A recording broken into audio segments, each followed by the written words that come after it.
Bem-vindo e bem-vinda ao Clube do Livro, seu programa diário de recomendação literária. Aqui você encontra dicas de livros que vão te edificar, ajudar você nessa jornada devocional, na sua jornada teológica. E aqui a gente quer criar essa cultura de leitura, cultura que você crie um clube do livro aí na sua igreja, na sua casa, que você discuta literaturas com seus amigos e assim vocês sejam edificados, né, na comunhão, tomando um café, comendo um lanche. Olha só, a gente dá ideia para tudo aqui. E hoje é muito especial. Eu sempre falo todo dia aqui no Clube do Livro, se você chegar aqui, você vai ver eu falando que é uma dica muito especial, porque eu sou uma pessoa emocionada, gente. Vocês têm que lidar com essa emoção toda. Sempre vem um leitor assíduo ou um tradutor, os autores vêm aqui falar do livro deles, e eu acho isso muito especial. Por quê?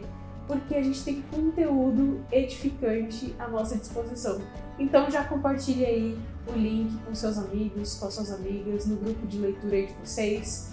Divulga aí para esse conteúdo chegar nas pessoas. Hoje nós vamos falar sobre Livre, Leve e Forte. Já ouviu falar?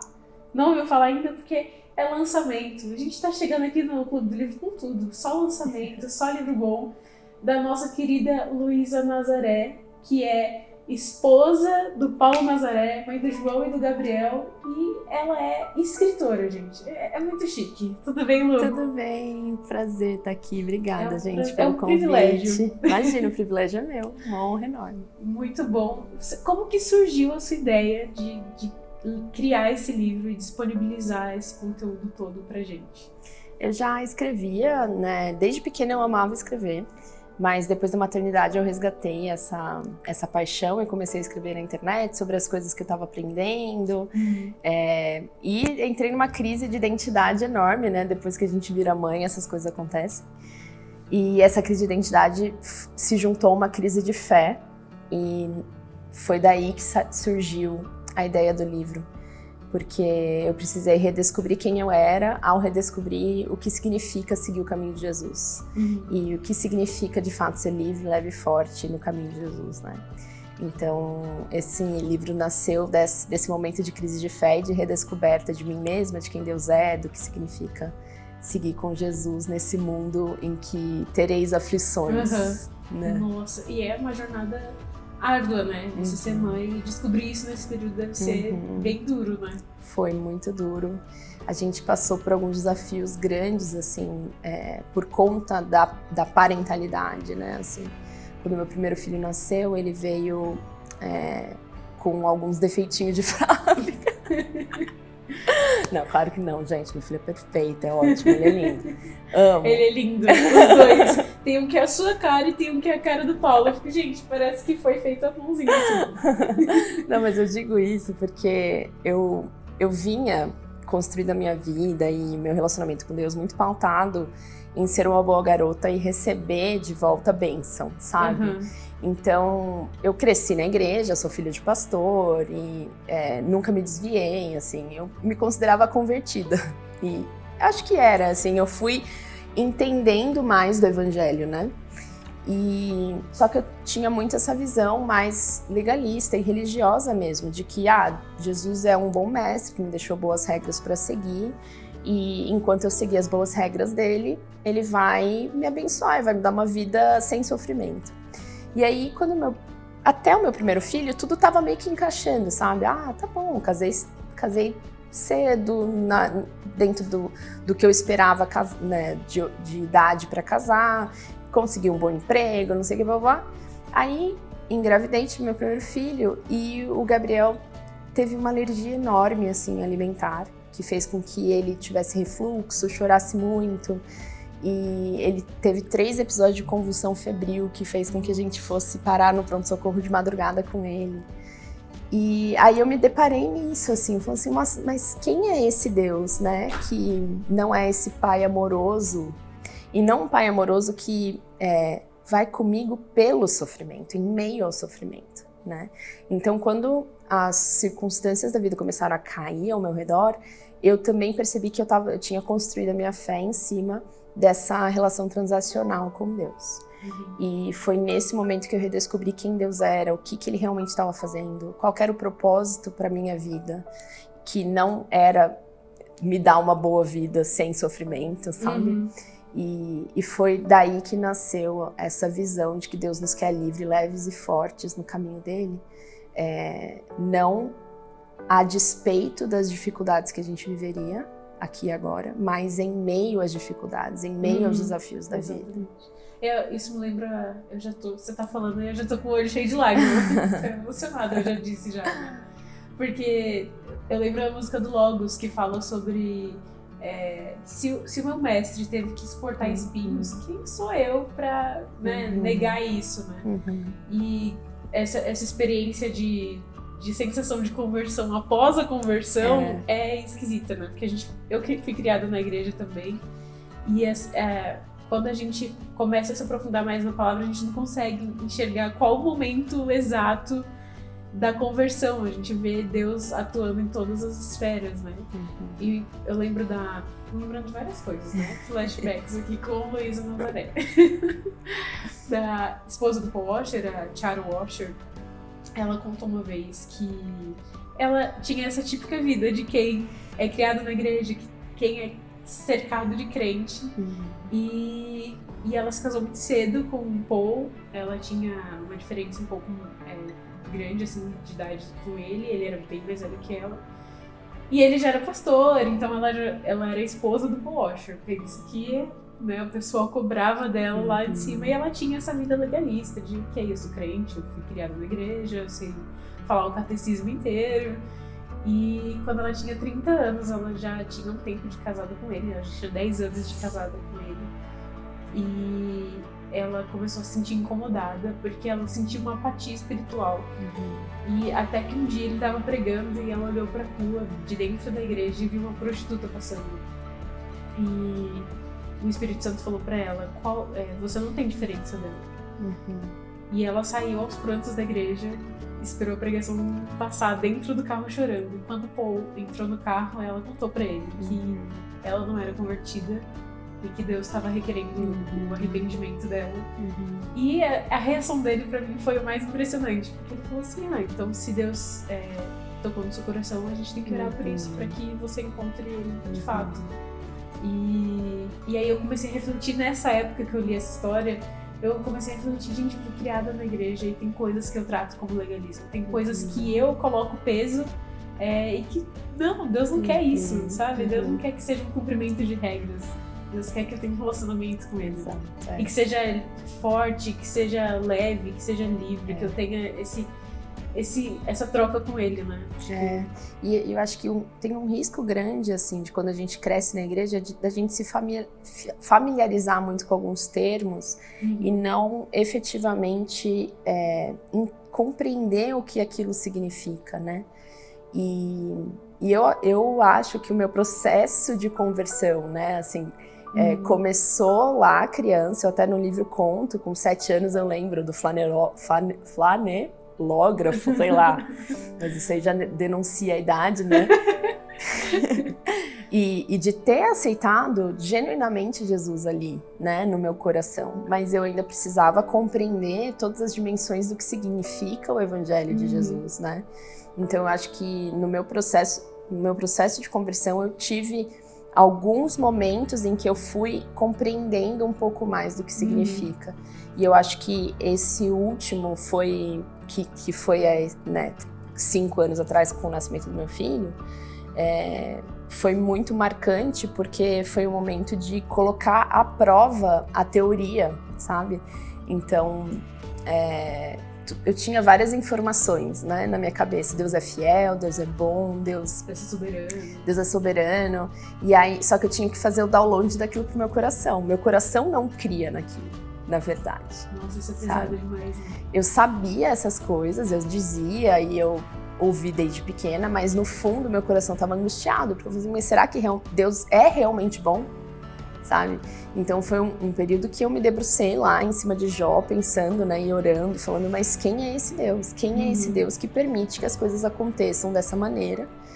E ainda dizem que ele é bom, né? Então, e Jó é o livro perfeito. É o livro perfeito para isso. E foi realmente, assim, uma noite escura da alma muito, muito dolorida, assim, que eu tive que lidar com depressão, lidar com crise de ansiedade, Mas hoje eu vejo que eu não trocaria esse momento da minha vida por nada, porque foi ali que a teoria se transformou em convicção do meu coração. Eu falei, não, sim, ainda que a figueira não floresça, ainda que tudo dê errado, ele é bom. Foi o Jó 42 que você recitou, né?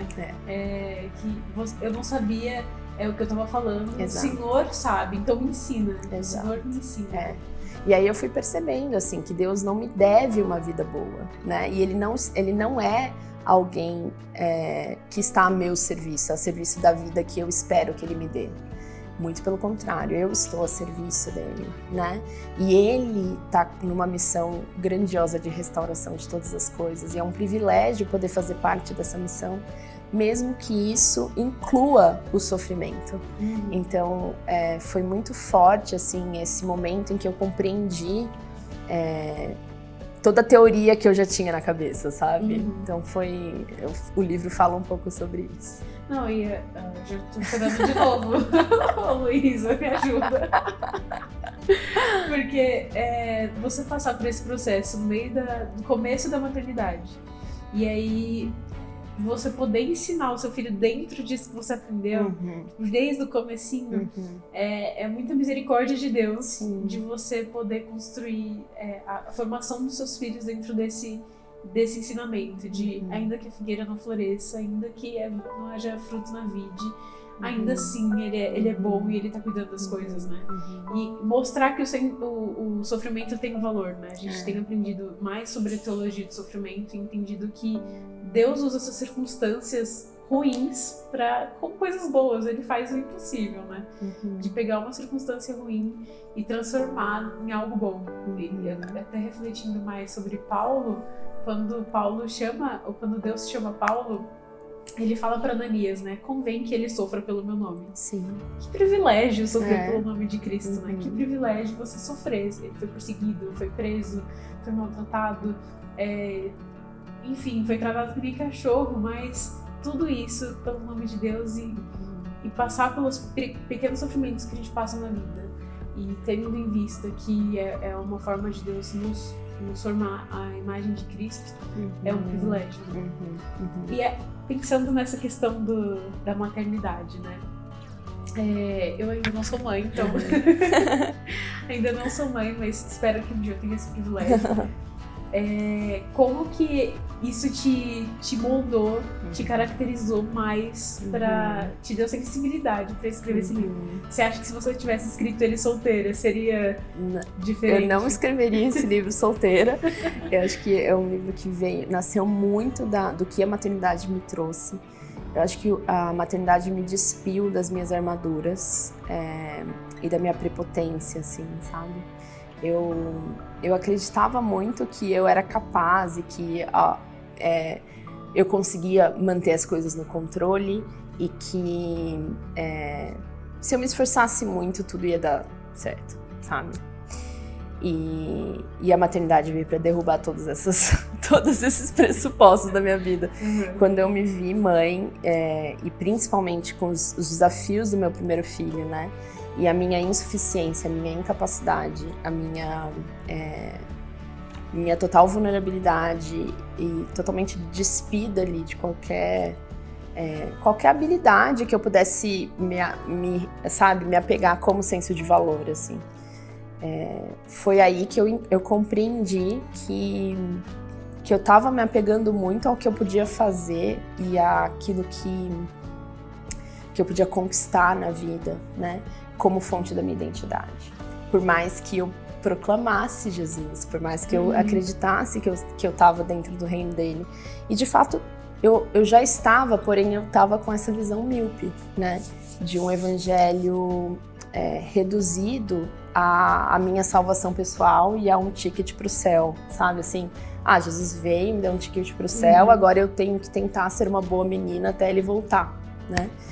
E sem compreender a real dimensão do que significa a restauração que Jesus veio trazer, né? E a salvação de todas as dimensões de ser humano. E eu acho que a maternidade fez com que eu me encontrasse com essa Luísa que precisava ser redimida e resgatada por completo. E ao mesmo tempo, a maternidade me trouxe uma visão que eu não tinha antes sobre o amor de Deus por um filho. Eu acho que antes eu tinha uma relação com Deus como pai, como uma filha que olha pro seu próprio pai, né? E aí, de alguma maneira, cria alguma expectativa, acha que o amor é de uma determinada maneira, mas quando você vira pai e mãe e você olha pro seu filho e você fala, gente, não existe nada que esse ser humano possa fazer para que eu pare de amar. Não tem. Pode fazer a pior coisa do mundo. Não tem como eu abandonar essa pessoa. E aí você parar pra pensar que esse é o amor que Deus tem por nós, aí você fala, nossa, então tá, né, Deus? Tá bom. Se a gente que é pecador consegue olhar para um outro pecador e falar, não abandono, quem dirá Deus que é fiel, exato. E você entender esse conceito que você ouviu a vida inteira de fidelidade de Deus, de amor de Deus e conseguir transpor isso para sua vida prática. E aí eu acabei conseguindo experimentar o amor de Deus de uma maneira diferente e ser mais compassiva comigo mesma nesse sentido, por entender que Deus olha pra mim dessa maneira, né? E que enquanto eu estiver do lado de cada eternidade, eu vou continuar falhando, vou continuar sendo fraca em muitas coisas, impotente em muitas coisas, mas eu tenho em mim o poder de querer e realizar a vontade de Deus, que é o Espírito Santo dele, né? Então, a presença de Jesus me fortalece para cumprir o propósito dele, né? Não é mais sobre eu ser abençoada, é sobre eu ser esse canal de bênção, né? Entender que Jesus vive, ele está presente em mim e ele vai fluir através de mim, me empoderando e me capacitando em tudo que eu sou fraca, né? Em tudo em que eu não conseguiria dar conta sozinha. Então, é daí que vem a liberdade, a leveza e a força. Não é da gente se tornar capaz, não é da gente perceber e a gente conseguir se santificar ao ponto de ser uma pessoa que consegue lidar com todas as coisas. Vem de se reconhecer incapaz, mas não ficar no coitadismo, né? Você fala assim, só céus, ó vida, eu sou completamente incapaz de...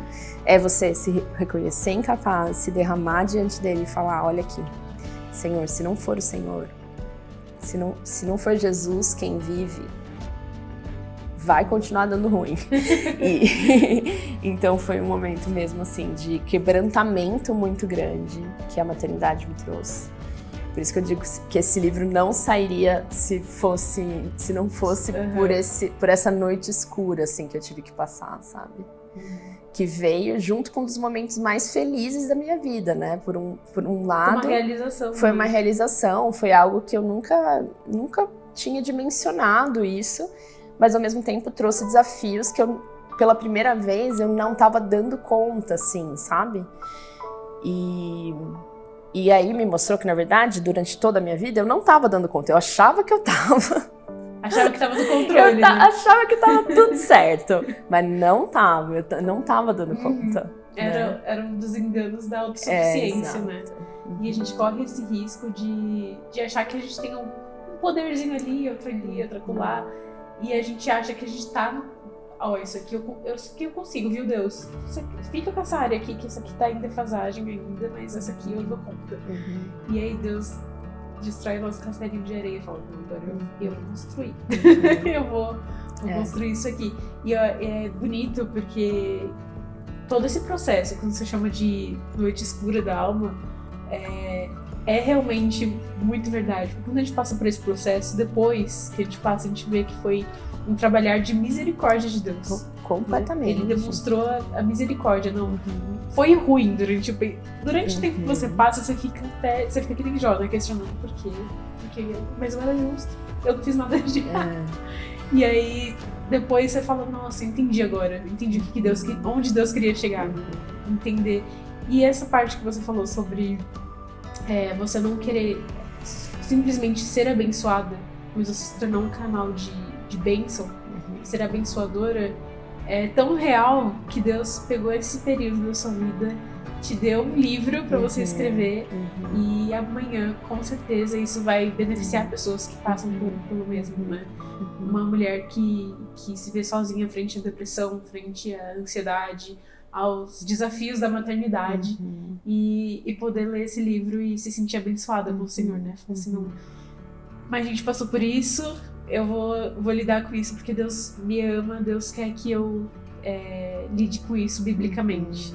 Então, é uma comunhão que Deus faz entre pessoas que a gente nem conhece, né? Sim, com certeza. Não, e hoje eu vejo isso claramente, assim, inclusive o começo da escrita desse livro foi muito claro para mim que o Senhor queria que eu escrevesse esse livro. Eu estava num momento eu estava começando a descobrir estava começando a ver a luz, né? Depois da escuridão e borbulhando e tendo uma experiência nova no meu relacionamento com Deus. E ele pediu, escreva esse livro. E eu comecei a escrever, e o processo da escrita também foi um processo de aprendizado e da liberdade, da leveza e da força, né? De lidar com o meu medo de ser julgada, de me expor, da opinião das pessoas, a comparação, o tempo que levou para escrever, né? Que cada uma tem o seu tempo. Eu sendo mãe de crianças pequenas, né? Tentando escrever um livro, demorou 3 anos e meio.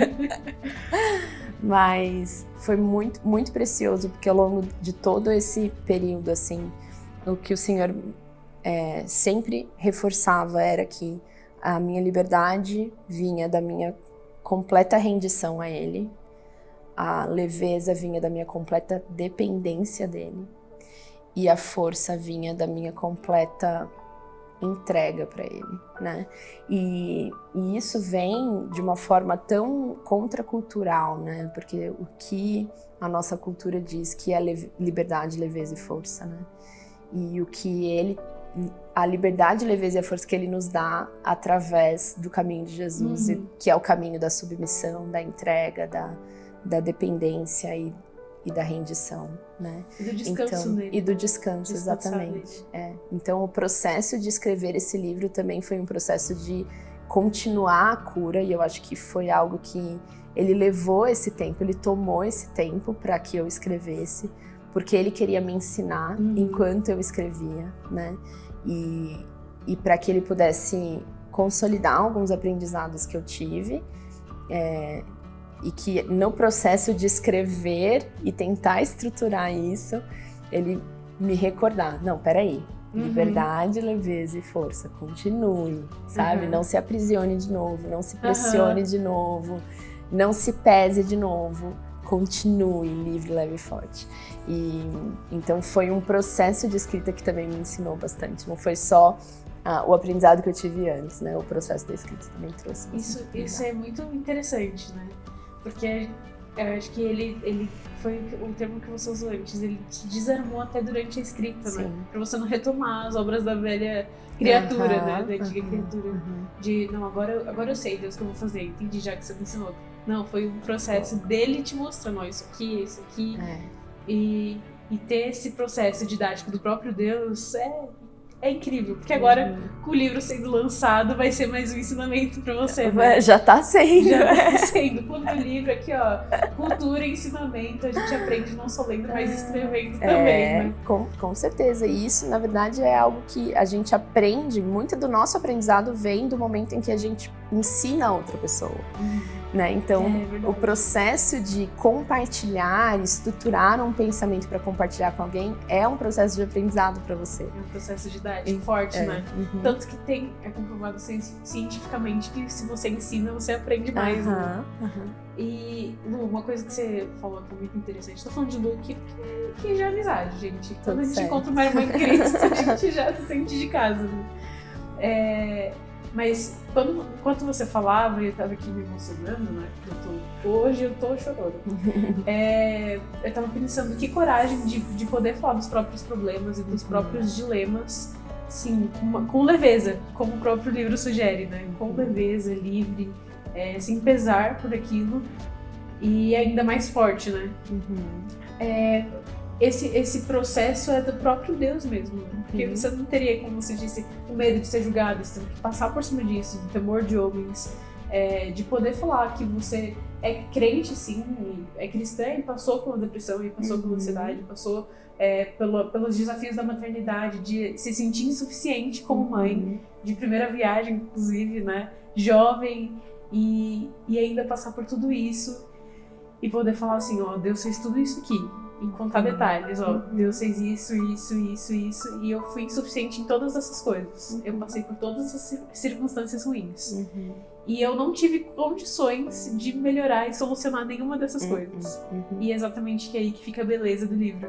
De mostrar que é Deus que resolveu todas elas e resolveu você. Total, e está me resolvendo, né? Eu acho que isso é algo que é interessante, é entender que é um processo que vai durar a vida toda. Que a gente nunca vai chegar lá, né? E eu acho que, às vezes, dentro do caminho da religião, né? Quando a gente vive de uma forma um pouco mais legalista, a gente talvez fique tentando projetar imagens de que tá tudo certo, né? E de que a gente tá conseguindo, né, viver a vida perfeita. Nós somos segundo Jesus na Terra já, né?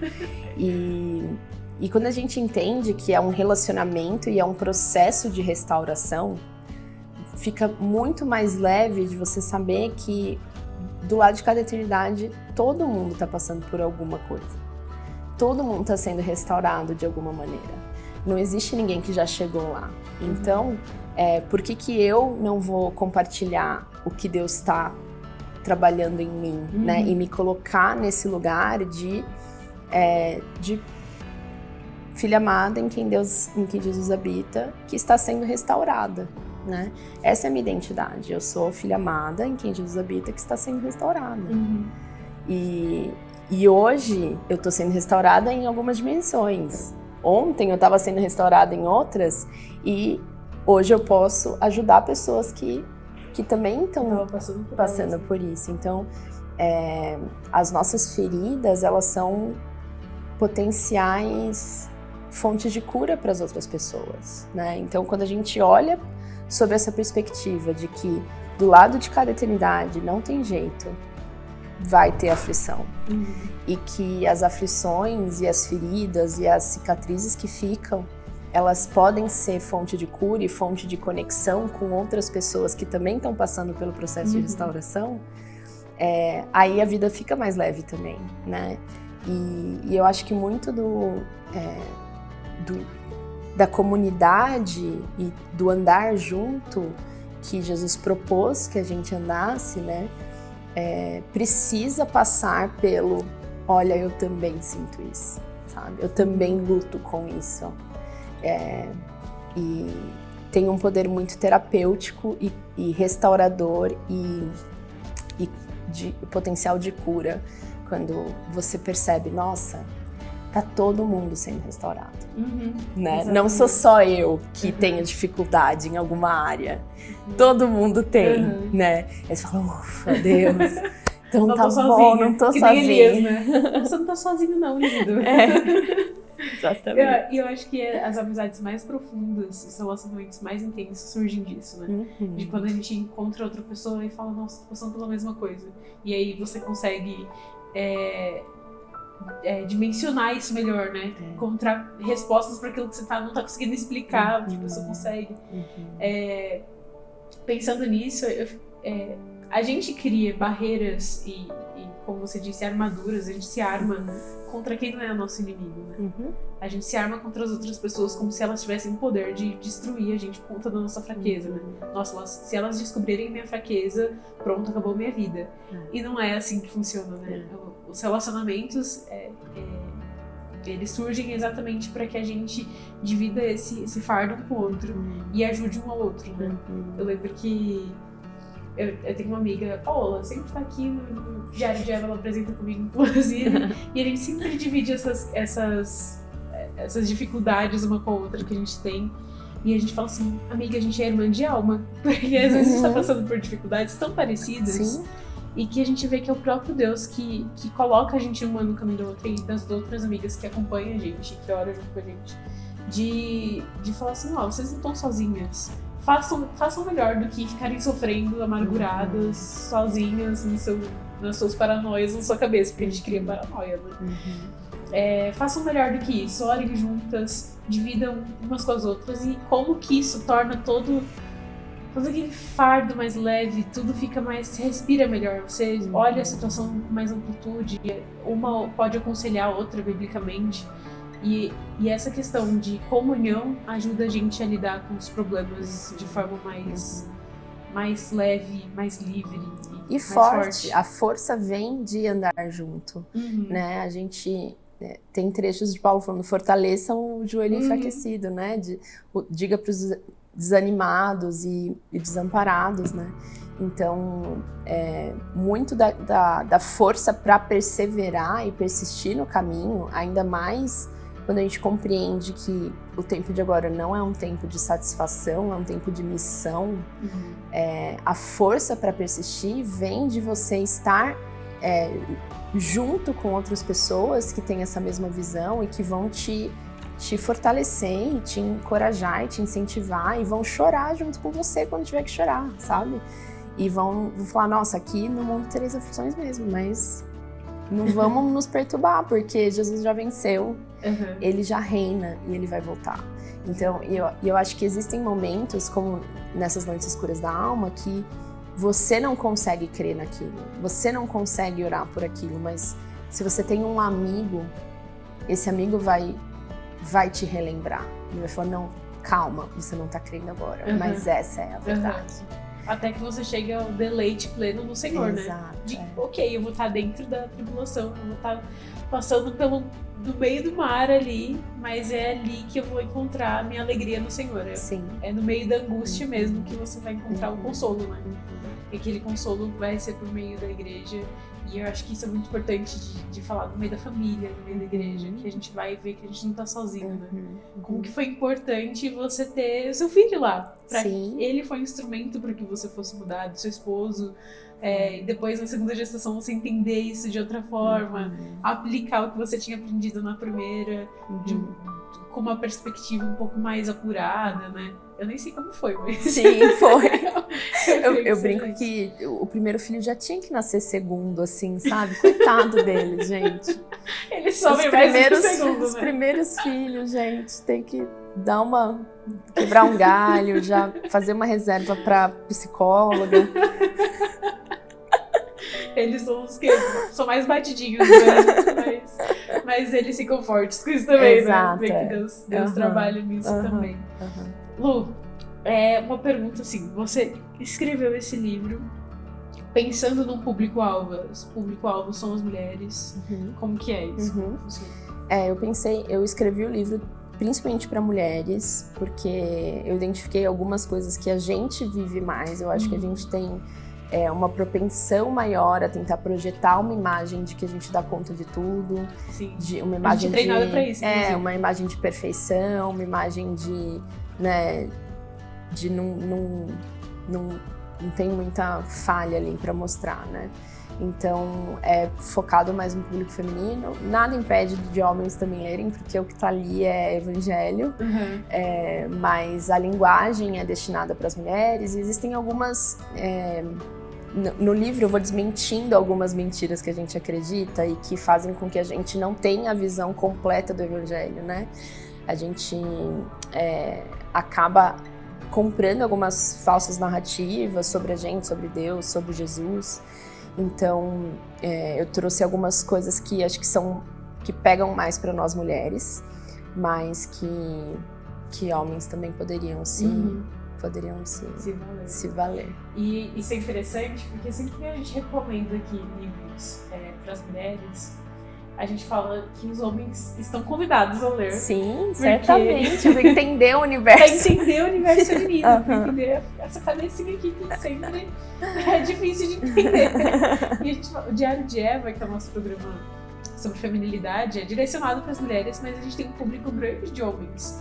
E um deles até comentou uma vez, falou assim, gente, eu assisto o Diário de Eva e me ensina muito, porque fala do evangelho, mas para entender a mente de vocês. Sim. Porque assim, se você é homem solteiro, você vai ter que escolher uma jovem, uma mulher que seja bíblica, né?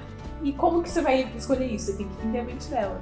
E se você é casado, você tem que lidar com a sua esposa todo dia, então você vai ter que entender a mente dela. Então é bom se apropriar desses conteúdos para que a gente seja sábio, né? Para que a gente seja instruído uns pelos outros, tenha conselho uns dos outros, e isso a gente faz. A gente trabalha o corpo de Cristo de uma forma muito eficaz. Lu, mulher fala, né? Se deixar, eu fico aqui a tarde inteira falando com você. E eu queria pedir para você dar uma mensagem final para o seu público em relação ao livro e incentiva a galera a ler o livro. Inclusive, eu vou ler também, agora que vai lançar. Joia. Eu espero que esse livro traga para você a liberdade, a leveza e a força que Deus criou você para ter. E te ajude a despir das suas armaduras e encontrar esse propósito e esse transbordar do Espírito Santo em você, te capacitando para lidar com qualquer caos que vier no meio do caminho. Esse seria meu desejo. O livro está em pré-venda até dia 20 de dezembro. Ele vai ser lançado oficialmente no dia 15 de janeiro de 2021. Então, fechou. Se você está assistindo esse vídeo, eu tô assistindo em julho de 2023, compra esse livro. Compre esse livro. Eu tô assistindo em dezembro agora de 2020. Já aproveita a pré-venda. 15 de dezembro vai estar aí, né? Então, fechou. Onde a gente acha esse livro? No meu site, né? Se você quiser entrar lá no Instagram, Luiza com Z.Nazaré, com Z e TH no final. A gente vai fazer. Vamos colocar a tarde aqui embaixo. Se você quiser entrar lá no meu Instagram, tem o link. Eu tô vendendo a pré-venda no meu site. Mas depois ele vai estar disponível Amazon, nas livrarias, plataformas mais próximas de você. Muito chique. Inclusive, você tá aqui no Clube do Livro, você já está em casa. A gente já tem você aqui. Clube do Livro feito com 2 ou mais. É que nem a presença de Jesus, entendeu? Aqui é com 2 ou mais, então você já procura aí o livro, já comenta aqui o que você achou desse bate-papo. Comenta aí se você vai comprar, se você já tá aí vendo a pré-venda e coloca aqui no chat qual o livro que você quer para o próximo Clube do Livro, pra gente fazer aqui um bate-papo. Comenta aqui também se você quer ver a Luiza aqui de novo, porque a gente gosta de fazer convites. A Luiza, o Paulo. Paulo é músico, Paulo Nazaré, que coloca aí nas redes sociais, Luiza Nazaré e Paulo Nazaré, você vai ter livro e música. Pronto, você já fechou o seu momento de introspecção aí em casa, você já faz aquele café, faz aquele suco, pega o livro da Luiza e coloca no fone a música do Paulo Nazaré, que vai ser show. Inclusive, Lu, fala aí uma dica de música pra pessoa ler o seu livro escutando. Você falou de livro e música, né? E eu até tava brincando que eu tinha que falar uma do meu marido, porque senão eu ia pegar mal, né, lá em casa. E eu lembrei que, na verdade, a gente tem um processo criativo muito próximo, né, porque os temas estão perpassando as nossas vidas, e aí a gente está produzindo produzindo nossa arte a partir dos temas. E tem uma música que o Paulo compôs justamente no mesmo momento que a gente estava juntos passando por essa noite escura, que foi o Amor Lança Fora o Medo, né? Não Há Mais Segredo. Que ele compôs e cantou junto com o Marcos Almeida. Então, eu acho que é uma perspectiva do mesmo momento que a gente estava vivendo e desse reencontro com a esperança, assim, no momento escuro da nossa vida. Nossa, show! Eu amo essa música, inclusive, eu gosto muito. É bom saber que ele tá dentro do mesmo contexto. Nossa, agora já faz todo sentido, né? Se escutar a música com o livro, faz todo sentido. E aí você já tem música, você já tem livro, você tem dica de tudo aqui. O desafio do Clube do Livro é: compre o livro e escute a música junto, que você já tem um combo aqui, um pacote completo. Siga a Luiza e o Paulo nas redes sociais, vocês vão ser muito edificados. Vai vir livro novo por aí, a gente não sabe quando, mas já se prepara porque vem coisa boa. E é isso, a gente gosta muito da sua presença, esteja aqui com a gente todos os dias, o Clube do Livro ama a sua presença, a IPPTV está sempre aqui à disposição para te servir e que você seja muito edificado com todo o nosso conteúdo. Fique com Deus e até mais. Tchau, tchau.